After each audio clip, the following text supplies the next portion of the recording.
नमस्कार, मैं हूं हर्ष शर्मा। कमोडिटीज़ के इस खास शो मेटल मीटर में आप सभी का स्वागत है। ट्रेडर्स को कॉपर, निकल, जिंक, लेड, एल्यूमिनियम जैसे यहाँ पर जो मेटल्स हैं उसमें क्या स्ट्रेटजी बनानी चाहिए, क्योंकि हाईली वॉलेटिलिटी देखने को मिल रही है। यहाँ पे किस मेटल में दाव लगाया जा सकता है, इस पर बात करने के लिए हमारे साथ जो है बेहद खास मेहमान जुड़ रहे हैं। यहाँ पे एसएमसी ग्लोबल सिक्योरिटीज़ की कमोडिटी रिसर्च हेड वंदना भारती मैम जुड़ रही है। मैम बहुत बहुत स्वागत है, थैंक यू सो मच।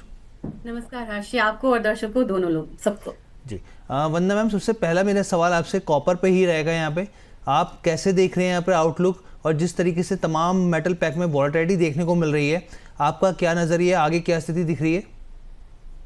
एक नी जर्क रिएक्शन हम लोगों ने हर जगह आता हुआ देखा है हर्ष। अगर आप देखेंगे तो पहले मतलब यहाँ पे कॉपर में भी फॉल आया, और कॉपर जो है इकोनॉमी को यहाँ पे इंडिकेट करता है, और हम लोगों ने देखा कि इक्विटी में भी फॉल आया, क्रिप्टोज में भी आया, आप भी बता रहे थे। और यहाँ पे हम लोगों ने एक मेटल सेक्शन में भी यहाँ पे फॉल आता हुआ देखा है। अब यहाँ पे हम सोचे कि यहाँ पे फंडामेंटल्स में कुछ चेंजेस आए हैं, नहीं, कुछ चीजें यहाँ पे ट्रिगर्स यहाँ पे आई हैं, जिसकी वजह से मुझे लग रहा है कि अभी थोड़ा सा दबाव में कॉपर हो सकता है, क्योंकि कॉपर में 2026 एक डेफिसिट ईयर हो सकता है और डिमांड्स जो है वो काफी हायर साइड है। अब मैं यहाँ पे एक चीज मुझे लग रहा था कि कॉपर में सप्लाई साइड और क्रिटिकल मिनरल्स के लिस्ट में इसका आना एक बहुत बड़ा मतलब कि इवेंट था कॉपर के लिए। अब रिसेंटली जब यहाँ पे बात हुई है यूएस में, जेडी वांस ने कहा कि यहाँ पे जितने भी क्रिटिकल मिनरल्स हैं उसको हम फ्लोर प्राइस सिस्टम में रखेंगे। ये सिस्टम क्या होता है, जिसमें कि गवर्नमेंट कंट्रोल यहाँ पे प्राइसेस होती हैं और इसमें इंश्योर किया जाएगा इसकी सप्लाई साइड को।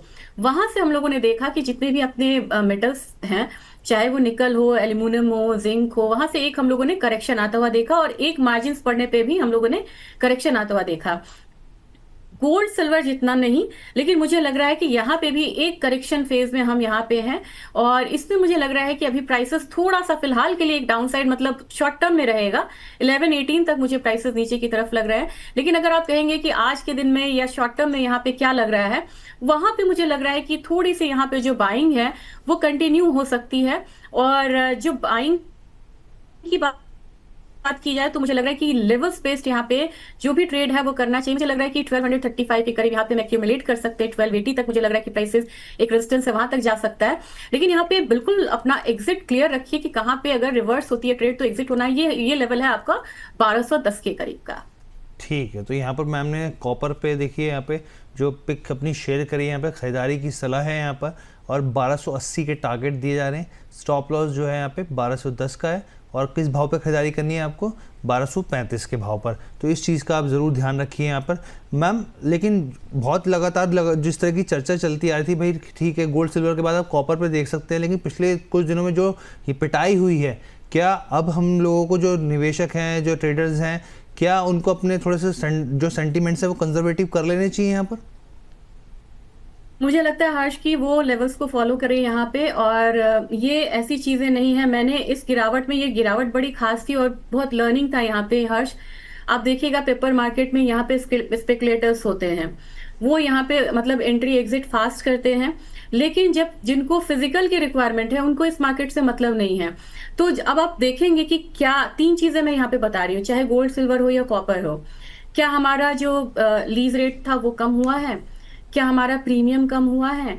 क्या कॉपर के प्राइसेस क्रैश होने से जितने भी एक्सचेंजेस के वेयर हाउसेज हैं वहां इन्वेंट्री की भरमार लगी है? कहीं कुछ ऐसा नहीं हुआ है।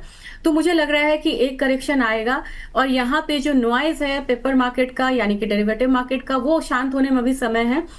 इसके बाद मैं उन्हें कंजर्वेटिव होने के बदले मैं कहूंगी कि या तो वो मेटल से रिलेटेड स्टॉक्स ले, या फिर वो मतलब यहाँ पे डेरिवेटिव में संभल के ट्रेड करें, और यहाँ पे मतलब संभल के डिसिप्लिन वे में ट्रेड करें।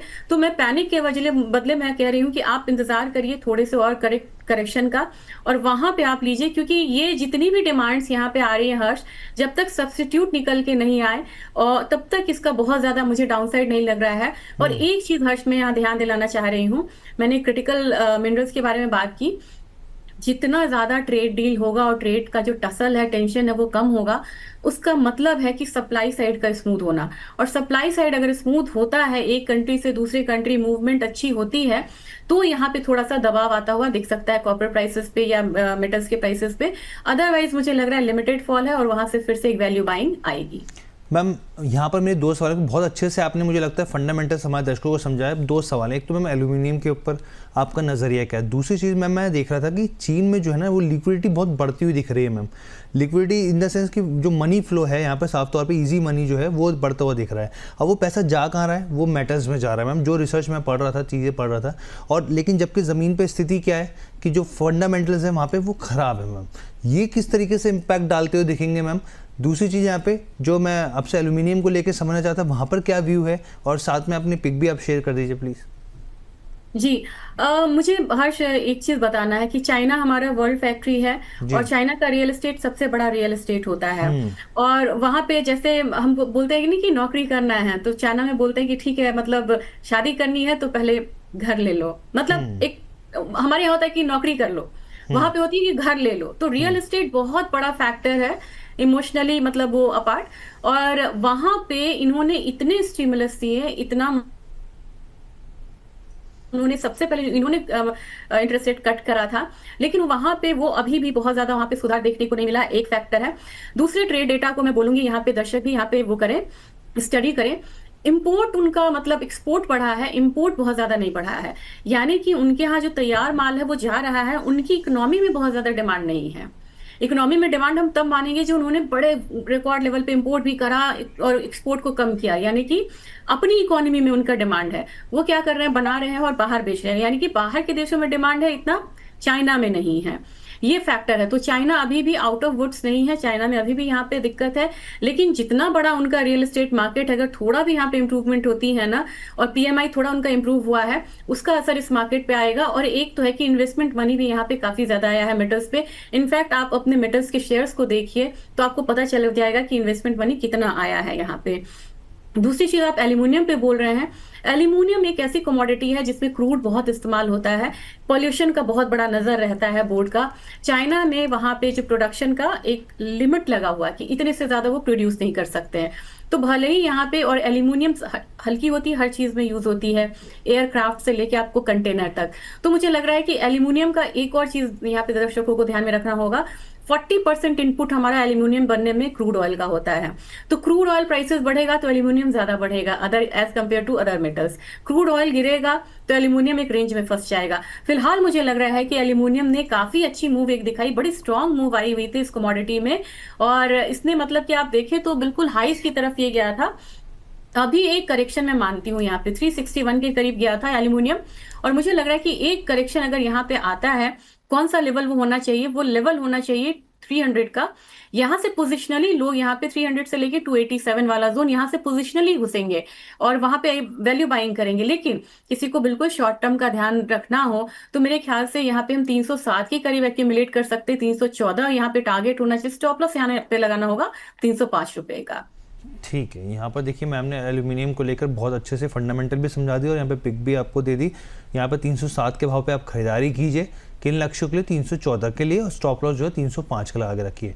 अच्छा मैम, निकल जो लेड है, जिंक है, उसके ऊपर आपका क्या नज़रिया है, वहाँ पे क्या करना चाहिए? इन तीनों में से अगर देखा जाए तो सबसे बेहतर आपको कौन सा लग रहा है?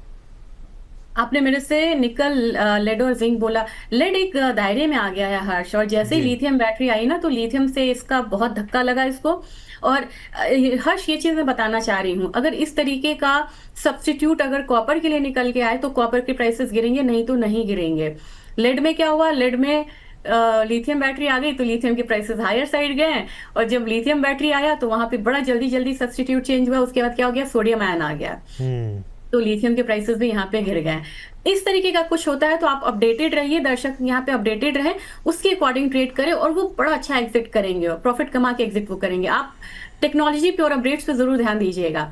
तो लेड एक रेंज में रहेगा, मुझे लग रहा है कि लेड में बहुत ज्यादा नहीं, 196 का एक अपसाइड का रेंज रहेगा।